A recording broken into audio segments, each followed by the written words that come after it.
What's up, YouTube? It's Jake. Welcome back to my channel where legends never die. Neither will you if you know Jesus. Coming to you live from my office at the church, which I normally won't do, but I had to shoot a video on this topic. I'm wearing my Santa Claus hat. It's December, so Merry Christmas to all of you out there. But that also means that it's Hall of Fame season, and I love Hall of Fame season. I thought about doing a video, and I was like, I just don't have time. I got so much going on. Then I watched Frank, Baseball Hall of Fame autograph. I watched his video on it. I watched Baseball Collector Mike's video with Frank on the two era committees ballots. And then I watched Ray from Philly's video on it. And after watching all three of those, I decided I just had to do one. So consider this me throwing my hat in the ring, Santa hat in this case, as one of the foremost Hall of Fame collectors and fans here on YouTube.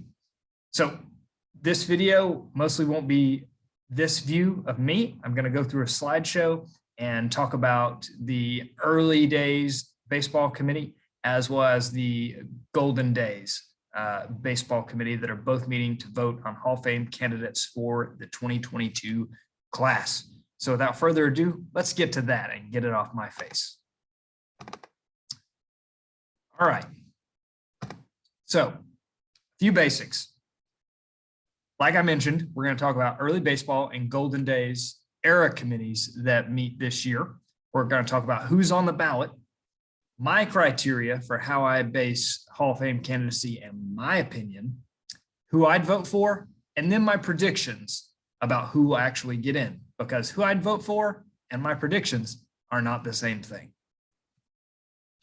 About the era committees, these are not called the veterans committees anymore. That's a common mistake. I know they were called that for a long time, but if you consider yourself a Hall of Fame guru, you should not be calling them the veterans committees. They're the era committees now. As of 2021, there are 4 separate era committees: early baseball, golden days, modern baseball, and today's game. Ballots consists of umpires, executives, managers, pioneers, and retired players who have not yet received election to the Hall of Fame. The players specifically would have been ones that have already fallen off the writer's ballot, or ones that were not considered at the time, like Negro League players, on the writer's ballot. Also, no player on MLB's ineligible list can be considered for these ballots. So Pete Rose can't be considered, or Shoeless Joe Jackson, they're on the ineligible list. Okay. The early baseball committee meets every 10 years. The Golden Days committee meets every 5 years, and modern baseball and today's game will meet twice each 5 years. The Hall of Fame has that scheduled out over the next decade. We'll see if they do it with the same frequency going forward as more and more players, managers, etc., get in from that era. They may adjust them like they have early baseball and golden days as well. For each of these committees, there are 16 members per committee.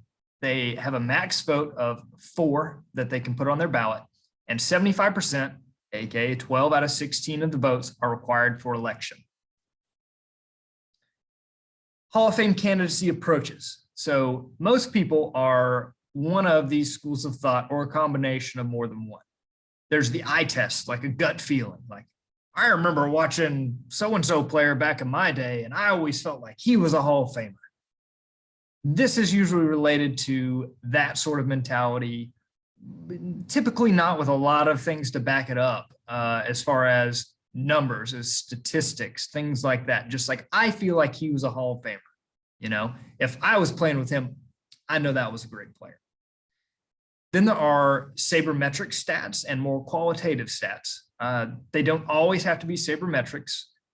They tend to be more quality type stats. This is your batting average, your on-base percentage, as well as the more advanced ones like WAR, JAWS, things like that.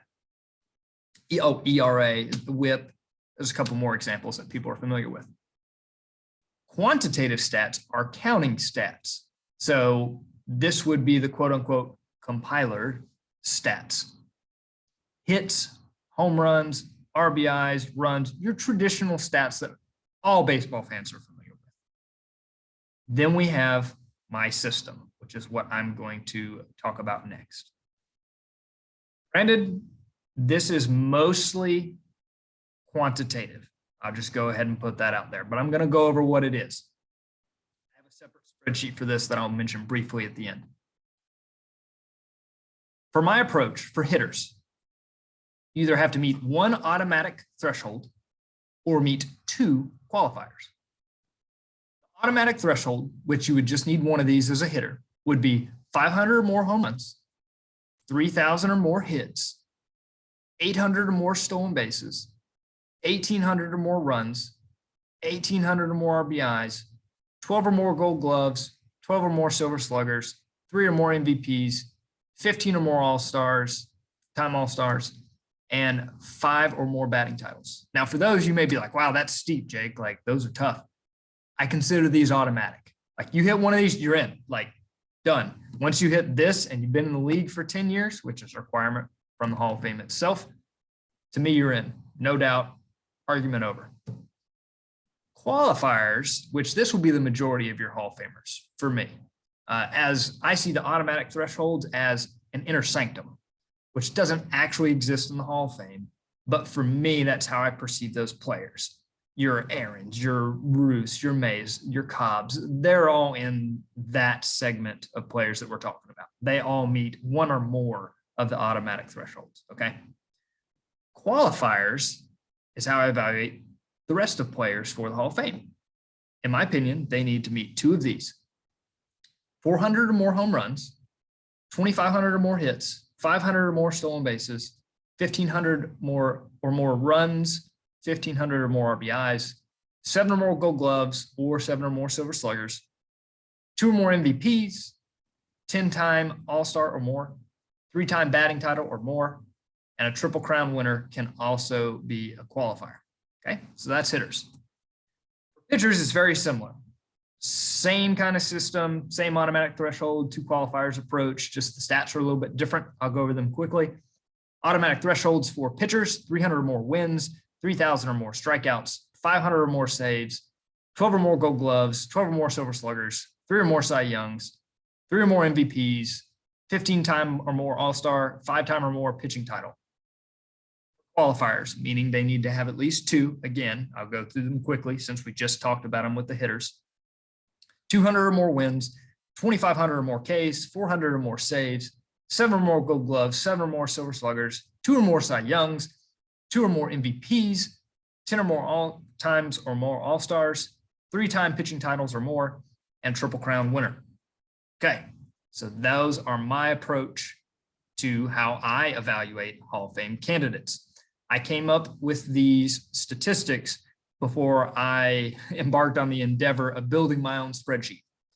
For all these statistics that I have listed on a separate spreadsheet that I won't be sharing today, I have every single player in baseball history that has met any of these metrics, whether they are current, retired, already in the Hall of Fame, or not in the Hall of Fame. It also segments the ones that are in the Hall of Fame that I believe shouldn't be, as well as retired guys that I think should, current players that I think should be, and about 50 or so players that I am tracking that are currently in the game that I believe are close or on pace for one or more of these metrics. Now, I say all that to say, especially the part about players I don't think should be in the Hall of Fame that already are and how I evaluate them. I do believe that once you're in the Hall of Fame, I respect that. You're a Hall of Famer. Perfect example, Harold Baines. People like to bash on Harold Baines, but the man's a Hall of Famer. Can't take that away from him, and I think we have to respect that. I won't talk about it in this video, but Barry Bonds, I wouldn't vote for him, but if he gets in, I respect that as a Hall of Famer. And I'll talk more about that in a future video on the writer's ballot. Let's continue with the era committee's ballots. First up, the early baseball committee. These are the players, executives, umpires, etc., that the majority of their contributions to baseball were prior to 1950. The ballot for this class, that these are selected by the board of the Hall of Fame, along with the chairman who will be on it: Bill Dolan, John Donaldson, Bud Fowler, Vic Harris, Grant Home Run Johnson, Lefty O'Doul, Buck ONeil, Dick Cannonball Redding, Allie Reynolds, and George Tubby Scales.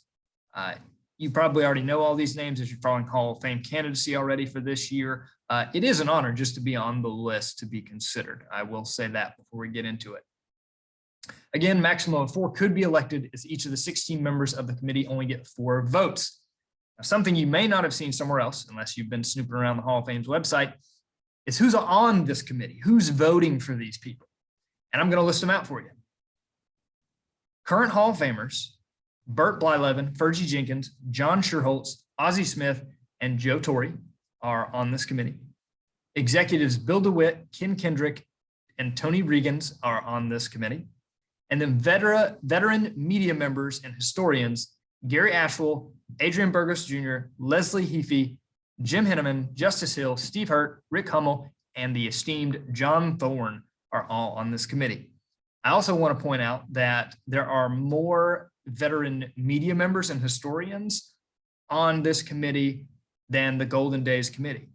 And I believe, and think it should be, that that is because none of us were alive to see most of these guys play, especially people that are able to be on this committee. If anyone was able to, be alive to see any of them play. And the reason that I think that's important is the historians that know more about these guys, that have done the research, since the eye test isn't really an option for these guys. It's really just opinion, unless you've done the research. I think that's important for this committee. But let's move on. Now, I'm going to talk about each of the candidates and what I think about them and why I wouldn't vote for them myself. Bill Dolan, shortstop, played from 1891 to 1911. The eye test, none of us were living, so we're just going to skip over that. In terms of qualitative stats, WAR for Bill Dolan, 79.2, which is 9th all time among shortstops. The Hall of Fame position average at shortstop is 67.8. So he's a good bit above the average of the Hall of Famers that are already in. So I think the qualitative community would think that's a big positive. Quantitatively, he had 84 home runs, 2,461 hits, 548 stolen bases, and 1,234 RBIs, and 1,590 runs. For my approach, Bill Dolan does meet 2 qualifiers with 500 stolen bases or more and 1,500 or more runs. So I would vote for Bill Dolan as a Hall of Famer. Next up, John Donaldson, who was a center fielder and pitcher in black baseball. I will preface this with saying a lot of Negro League statistics are incomplete, unknown, but everything I pulled for statistics for these guys was via Baseball Reference, as they have been accepted as Major League statistics, not only by them, but as Major League Baseball as a whole. So shout out to Baseball Reference, my favorite baseball website. Eye test on John Donaldson. None of us were living, obviously, from 1920 to 1924, when he played his documented career. Qualitatively, he had a WAR of 3.4 during that time. Quantitatively, 6 home runs, 242 hits, 29 stolen bases, 118 RBIs, and 128 runs. Now, obviously, you're not looking at either of those two if you're talking about John Donaldson's candidacy, because so much of the Negro League stats are unknown, weren't documented, lost to history, or still being found and documented today. So let me read you his resume. 30-plus year career in the Negro Leagues and pre-Negro Leagues, and some claim he was the best pitcher of his era, while others claim that he was playing against inferior competition while barnstorming, and that's why he was perceived to be so great. I think John Donaldson has to be considered as a pioneer type, since a lot of it's kind of legend, folklore kind of deal. I don't think enough is known about him, in my opinion, to be admitted as a pioneer type. So my vote for John Donaldson would be a no. Next up, we've got Bud Fowler. Let's relocate me so you can see that better. He was a third baseman, second baseman, and pitcher from 1884 to 1895. Again, eye test, none of us were living, and his qualitative and quantitative stats are not available since they were non-major leagues and really before organized black baseball even began. His career was in the pre-Negro leagues. And he's often cited as the first black player to play in professional baseball games. He had a long career starting at the age of 16. Later in his career, he helped form the Page Fence Giants, one of the first black barnstorming teams. Bud Fowler falls under the same category to me as John Donaldson, who we just discussed. I just don't think there's enough there for me to think that he's a slam dunk Hall of Fame candidate as a pioneer type player.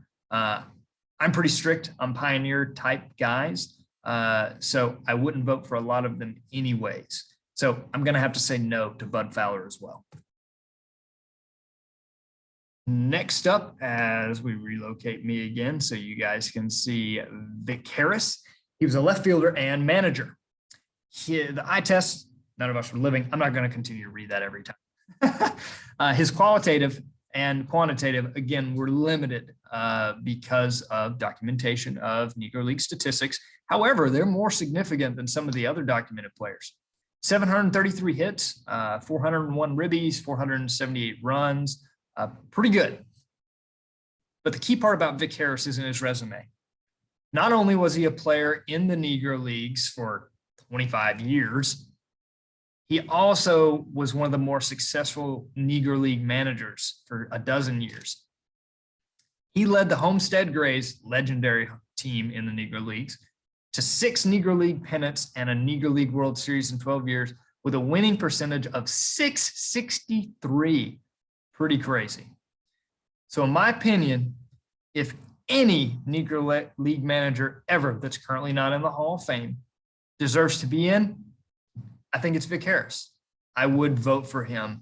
One of the rare cases where everything's not documented, but I think he deserves it to be recognized as maybe the best Negro League manager of all time, if not one of the best.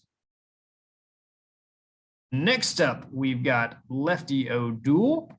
He was a left fielder from 1919 to 1934.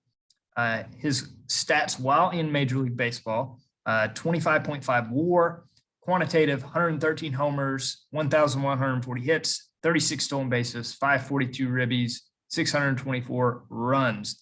He's also a one-time All-Star and a 2-time batting title champ. So there were some accolades there in a short window, just 15 years in the league. But on his resume, he was well known as being one of the pioneers of Japanese baseball, and he is in the Japanese Baseball Hall of Fame.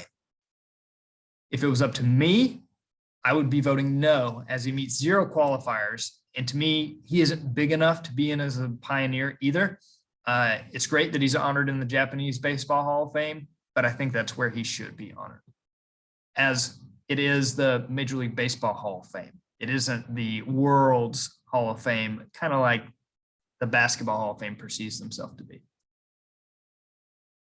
Next up, we've got Grant Home Run Johnson. He was a shortstop and second baseman from 1893 to 1932. His stats are non-existent. So you just got to go off his resume and the stories that you read about him. His career was in the pre-Negro Leagues as well.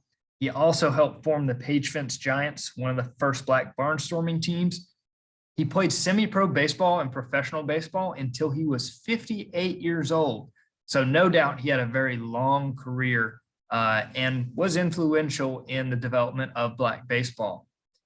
However, I kind of put him in the same category as the aforementioned guys as pioneers. I just have to vote him as a no. I don't see him as a slam dunk pioneer type for the Negro Leagues. So let's move on. Next up, Allie Reynolds. And if you're reading ahead there, you see what I wrote. And I'm going to have to pick on Ray from Philly for a second. Sorry, Ray. It's all in good fun. The eye test for Allie Reynolds. Does anyone outside of Ray from Philly think that Allie Reynolds is a Hall of Famer? If you do, please comment below and let me know. I don't think anybody thinks Allie Reynolds is a Hall of Famer. Qualitatively, his WAR is 25.4. That's like a third of the Hall of Fame pitching average for WAR, which is not a big stat to me, but that's ridiculously low. He had a career ERA of 3.30. Quantitatively, at 182 wins, 107 losses, 1,423 strikeouts, six-time All-Star, one ERA title, and a six-time World Series champ, riding the back of the greater players on his teams in the 40s and 50s of the Yankees. Okay. My approach, easy. It's a no. He meets zero qualifiers. He's not even close. Ray, I'm sorry, but I couldn't believe it when you said that you think that Allie Reynolds is going to. I'm going to move on. Next up, ONeil. My test for him, I think I can quote baseball collector Mike with this and say, have you even seen Ken Burns' baseball? He's incredible. One of the most knowledgeable people about Black and Negro League baseball. He's also, in my opinion, the biggest ambassador for that. I'll talk some more about that in a second. His qualitative and quantitative stats, again, not very well documented during that era, so they don't look impressive.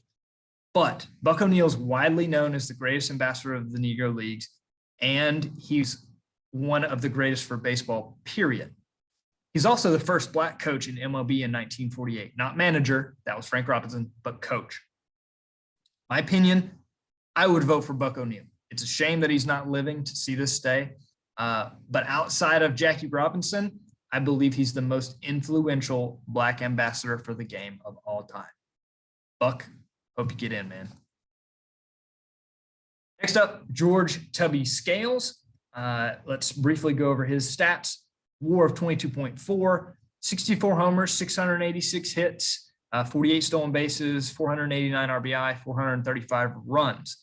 He was also a manager for 5 seasons, but his winning percentage was just .433 of what was documented. For me, it would have to be a no. I think he's a borderline candidate at best. Just too little is known about him. And I'll say this about all the Negro League guys. This is why the historians are on this committee. They know way better than me or anyone else on YouTube really about the stories, stats, and everything there is to know in terms of research in regards to the Negro Leagues. It's still a developing area of baseball history as this part of history is still being recovered. So my opinion on these guys could change, but for now, I would be a no on George Tubby Scales. Next up, Dick Cannonball Redding. His qualitative stats and quantitative stats do exist. They are not impressive. Actually, they're detrimental, I think, to his line if you look at his resume as a whole. But he's said to be the hardest throwing pitcher in Black baseball history. However, a lot of this wasn't documented, and there's nothing hard in terms of data to back that up. Again, like what I just said about Tubby Scales, I'd have to vote no. There's just too much unknown at this time, but that could change in the future. So here is my overview of early baseball committee, my vote and my prediction. Maximum of 4 players could be elected, right? Because that's the max number anyone could vote for. My ballot would consist of Bill Dolan, Vic Harris, and Buck ONeil. However, my prediction is that Bill Dolan and Buck ONeil will get in from the early baseball committee in 2022. Let's move along to the Golden Days committee. This committee focuses on 1950 to 1969. And the ballot for the class of 2022 being considered are Dick Allen, Ken Boyer, Gil Hodges, Jim Cott, Roger Maris, Minnie Minoso, Danny Murtaugh, Tony Oliva, Billy Pierce, and Maury Wills. Same rules apply. About 4 maximum could be elected, and the committee consists of 16 members. I will read those to you quickly. The Hall of Famers are Rod Carew, Fergie Jenkins, Mike Schmidt, John Schuerholz, Bud Selig, Ozzie Smith, and Joe Torre. Heavier on the players and current Hall of Famers side there compared to the other committee. The executives are Al Avila, Bill DeWitt, Ken Kendrick, Kim Ng, and Tony Regans. And the veteran media members, historians, are Adrian Burgos Jr., Steve Hurt, Jamie Jarin, and Jack O'Connell. So those guys are the ones that will be voting on this committee. First up, we've got my boy, Maury Wills. He was a shortstop and third baseman. The eye test is that he was in the sandlot, but no, he's not a Hall of Famer. You can see his WAR there, 39.6. His Hall of Fame average at shortstop for that position is 67.8 in WAR. His quantitative stats, you can see there, while he had an MVP, 7-time All-Star, 2-time Gold Glove, and his resume includes 3 times World Series champ and held the single season stolen bases record for a short time. In my approach, even, it would be a no. He meets the 500 plus stolen bases qualifier, but no other qualifier. So I think he's an easy no. Next up, Billy Pierce, pitcher for the White Sox. The eye test, I don't think anybody's arguing that he's a Hall of Famer. However, he's closer than Allie Reynolds. Sorry again, Ray. But his WAR is 53.4. Hall of Fame pitcher average again was 73.3. He had a career ERA of 3.27. Quantitatively, he did have 211 wins and ironically 1K short of 2,000. He was a 7-time All-Star and did win an ERA title. But all that being said, in my approach, he hits the 200 win plus qualifier, but no other. So I would have to be a no on Billy Pierce. For Tony Oliva, the eye test, some people say yes. I've heard a few people around YouTube, especially, already say they believe he is a Hall of Famer. So let's look at his stats a little closer. Qualitatively, he had a 43 WAR. Hall of Fame average in right field was 72.1. Quantitatively, he had 220 home runs, 1,917 hits, 86 stolen bases, 947 ribbies, 870 runs, an 8-time All-Star, 1-time Gold Glover, and a 3-time batting title champ. Additionally, on his resume, he is an important Latin baseball figure. But in my approach, I would not vote for him. He meets the 3-time batting title qualifier, but does not meet any other. And in terms of being an important Latin baseball figure, I'm pretty strict on pioneers, and I'll get to quickly why I wouldn't vote for Tony Oliva. But first, let's talk about Danny Murtaugh. He was a manager from 1957 to 1976. The eye test isn't commonly used for managers. You can't say, man, I remember that manager. He just looked like a Hall of Famer, unless he happened to be a Hall of Fame player himself. So he won't use that. Qualitatively, he had a 540 winning percentage. Quantitatively, he had 1,115 wins compared to 950 losses. Additionally, on his resume, he had 2 pennant wins and 2-time World Series champ. But he's 55th all-time in wins as a manager and 24th in win percentage with a minimum of 1,000 wins. My approach, he would be a no. He ranks too far down the list for me in wins, even though the win percentage isn't bad. Danny Murtaugh's a no for me. All right, now to why I wouldn't vote for Tony Oliva. Let's talk about Minnie Minoso. Eye test is yes. I hear a lot of people saying Minnie Minoso should be in the Hall of Fame. Qualitatively, his WAR was 53.8. The Hall of Fame average in left field was 65.7. So he's not quite there, but not that far off. Quantitatively, he had 195 home runs, 2,110 hits, 216 stolen bases, 1,093 ribbies, 1,225 runs, 13-time All-Star, and a 3-time Gold Glover. But additionally on his resume, I think he is the important Latin figure. He's mentioned in the same breath as Roberto Clemente by the Latin baseball community, and he was a 1947 World Series champ. So in my approach, Minnie Minoso would be a yes for me. He just meets the one qualifier as being a 10-time or more All-Star, but I see him as the pioneer for Latin baseball, and that's why I would vote for him instead of Tony Oliva. Now, Roger Maris. He was the right fielder for the Yankees. Everybody knows who he is from 57 through 68. For the eye test, some people say yes for his level of notoriety and how famous he was for the feats that he accomplished. However, qualitatively, he had a WAR of 38.3. The Hall of Fame average right fielder is 72.1, so really far off from that. Quantitatively, 275 homers, 1,325 hits, 21 stolen bases, 850 RBIs, 826 runs, two-time MVP, seven-time All-Star, and one-time Gold Glover. However, on his resume, he was part of the M&M Boys with Mickey Mantle, three-time World Series champion, and he broke Babe Ruth's single-season home run record, which some people view as the true record. And I'll say right here, until one of the known PED users that broke it are elected to the Hall of Fame, and that is accepted, truly accepted in baseball, I see Maris's record of 61 as the true single-season record. Hate it if you want. But my approach to Maris, he would be a no. He has one qualifier with the two-time or more MVP, but his other numbers are way too far off and doesn't hit any other qualifiers. Next, we've got pitcher Jim Cott, pitcher for the Twins and other teams, 1959 to 1983. The eye test, mixed reviews, but I think leans slightly yes. Qualitatively, his WAR is 50.5. The Hall of Fame average pitcher, 73.3. So a little ways off. So let's get to why his resume is a little better than just that number would tell you. Quantitatively, 283 wins, just 17 short of the magical 300.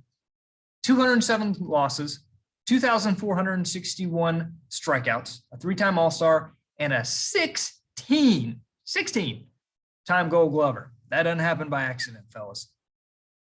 Additionally, on his resume, one-time World Series champ, and he's tied for the second most Gold Gloves ever with Brooks freaking Robinson. Second all-time in Gold Gloves, Jim Cott, only to Greg Maddux. Go Braves. And my approach, Jim Cott will be a yes. Not only does he hit one automatic threshold with 12 times or more Gold Gloves, but he also hits a secondary qualifier with 200 or more wins. So I'd be a yes for Jim Cott. Gil Hodges, who is discussed often in Hall of Fame circles, was a first baseman and manager. The eye test says yes. A lot of people believe that Gil Hodges should be a Hall of Famer. He has a lot of support. His playing for the mythical Brooklyn Dodgers helps his case for this. Qualitatively, his WAR is 43.9, which is pretty distant from the Hall of Fame average first baseman of 66.9. Quantitatively, he had 370 home runs, 1,921 hits, 63 stolen bases, 1,274 RBIs, 1,105 runs, an eight-time All-Star, and a three-time Gold Glover. Also on his resume, he's a two-time World Series winner as a player, and he also managed the 69 Miracle Mets to a World Series. He had a record of 660 wins and 753 losses, though, for just a .467 winning percentage. In my opinion and my approach, he would be a no. He doesn't hit any of my qualifiers, and his losing record as a manager doesn't help him, in my opinion. World Series title, cool, but you were less than a 500 manager for your career. So I don't think it gives him a bump. Some people may not agree with that, but I intentionally put Gil Hodges here to talk about the next player next, because I'm about to go on a tirade. Dick Allen. I want to preface this entire discussion with rest in peace to Dick Allen. I'm taking nothing away from him as being a really, really good player. But let's talk about his Hall of Fame candidacy. The eye test. Most people seem to say yes, at least on YouTube. These people include Ray from Philly, Mike Baseball Collector, Frank, Baseball Hall of Fame autographs. But let's take a deeper look here. Qualitatively, he had a 58.7 WAR. Hall of Fame average first baseman has 66.9. Somewhat close, but a little below it, okay? So he wouldn't meet that.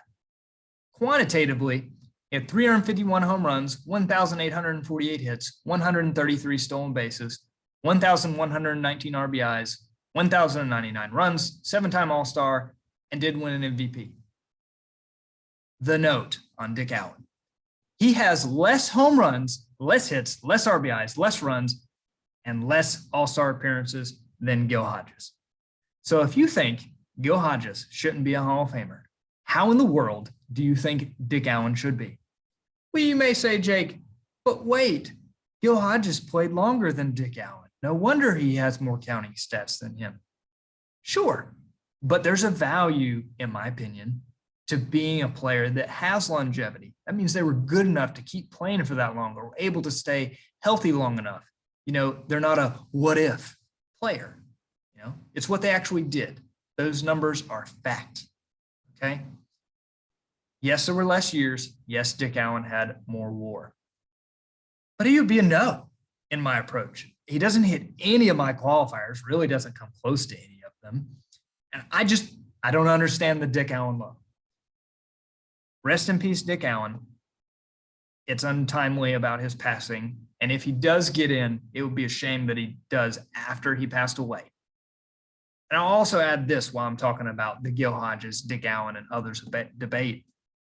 Part of what makes the Baseball Hall of Fame fun is the discussion, the publicity of the voting process. And it's a big deal. It's hard to get into it. And I love the discussion and the debate. It's what makes it fun. That being said, no way Dick Allen should get in. No way. All right, next up, Ken Boyer. Third baseman, mostly for the Cardinals from 1955 to 1969. Eye test, it's got to be a no. I've never heard of anyone championing him as a Hall of Famer. However, let's look deeper into his numbers. Qualitatively, he had 62.8 WAR.